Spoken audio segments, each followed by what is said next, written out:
हम कुसुम झा नवी मुंबई से बाजि रहल छी। सब देवता के सब काज छनि।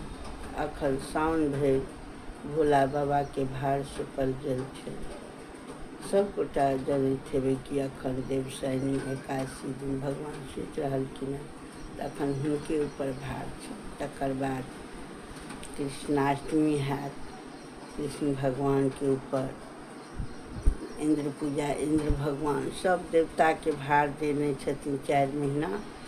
सब देवता मिलकर अहाँ सब सम्हारू।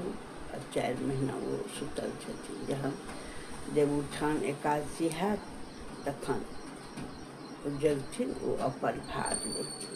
तैं सब देवता के पूजा करियन। हर हर महादेव, घर घर महादेव। सब गोटा भगवान के पूजा में लीन हो और सब महादेव के जयकारा लगाओ। सब जगह पानि दियो। हे बाबा, बिहार में छै एकदम प्रलयकारी भेल। सब कल सब त्राहिमाम कऽ रहल छै। जय जय हर हर महादेव, घर घर महादेव।